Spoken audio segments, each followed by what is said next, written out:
Buenas, amo curiosos, y bienvenidos un día más a un nuevo vídeo del canal. Os agradezco a todos que forméis parte de esta aventura y de construir nuestro conocimiento, el vuestro y el mío.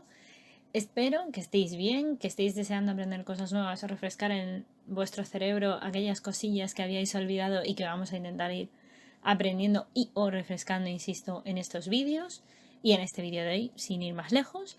Y ya sabéis, por aquí os dejo las redes sociales donde encontrarme y siempre podéis leer cosillas que pongo y demás cosas. También tenéis el correo.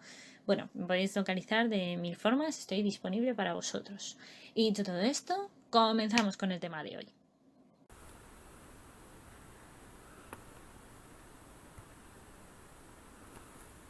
Buenas, bienvenidos. Bueno, seguramente estéis aquí pues por cuestiones puramente de lo que pone en el título del vídeo. Claro, yo entiendo que ponga algunos de vosotros os ha pasado que tenéis más gastroenteritis en primavera o en otoño y vais a visitar más al señor Roca. A ver, para aquellos que no conozcáis al señor Roca, os lo voy a presentar, no os preocupéis. El señor Roca es un amigo nuestro, que todos conocemos, que todos sabéis quién es en el fondo. A ver, es Roca, ¿sabéis? Yo le llamo Roca así, señor Roca, ¿sabéis? Es mi colega de toda la vida. Y bueno, el vuestro desde hace muchísimos años también. Este es Roca. Vamos a visitar al señor Roca, os preguntaréis, o mejor dicho, la pregunta que era el título del vídeo era ¿por qué solemos tener más gastroenteritis en las épocas de primavera o de otoño? Bueno, todo está conectado a su vez con el señor Roca y por supuesto con la historia que os voy a contar. Para empezar vamos por el principio. A mí yo me di cuenta de que ir a visitar al señor Roca me pasaba en determinadas épocas del año y quise averiguar el porqué de esto, así que fui a buscarlo, a buscar información de ciencia, ¿no? Para poder explicarlo. Bueno, pues curiosamente te encuentras con que hay publicaciones que hablan de una cosa muy importante y es que la alimentación es distinta según la época del año. Esto es bastante lógico, porque como todos sabemos, evidentemente en invierno a mí me apetece un cocido madrileño muchísimo, unas lentejitas, una cosa así muy rica, pero en verano normalmente nos apetecen más las ensaladas, ensaladillas, cosas un poquito más frescas, ¿no? Un heladito, helado. Perdón, que me distraigo. Pero bueno, la cuestión es que evidentemente necesitamos de todos los nutrientes y de toda la alimentación, así que es importante comer de todo. No obstante, y aunque esto es así, y aunque el equilibrio de la dieta es súper importante, hay que asumir que no comemos igual durante todo el año. Y eso evidentemente altera nuestras visitas al señor Roca. Pero también es verdad, y hay otro punto súper importante, y es que los niveles de estrés en estas épocas, precisamente por esa variación de la temperatura, también están aumentados. También sabréis que en la primavera la sangre altera, ya sabéis, ahí vamos a ligotear, es la época de reproducción, el celo, esas cosas bonitas como la mol.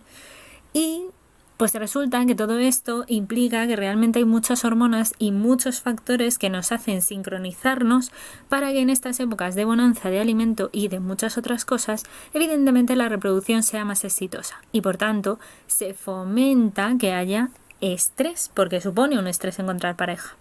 Esto mismo ocurre también para el tema de la época de crianza y del término de crianza opuesta también de los huevos, por ejemplo, en muchas especies, que se produce hacia el otoño. Así que como son dos épocas muy controvertidas y con mucha historia evolutiva, lo que podemos encontrar es que hay muchos niveles de estrés. ¿Y cómo se aúna todo esto que hemos dicho de alimentación y estrés? Pues se aúna todo en que aumentan los niveles de los jugos gástricos. Sí, esos que están aquí en la tripita, en el estomaguito. Sí, esos que ayudan también a la digestión. Y como se alteran y suben sus niveles, al final resulta que tenemos más probabilidades de tener una gastroenteritis. ¿Cómo os habéis quedado? Muertísima, yo me quedé muertísima. Pero no pasa nada porque el señor Roca nos deja visitarle pues siempre que sea necesario, que para eso está. Y bueno, pues espero que si queréis aprender más cositas así curiosas del cuerpo, sigáis esta lista de reproducción de fisiología humana, que va a ser muy interesante.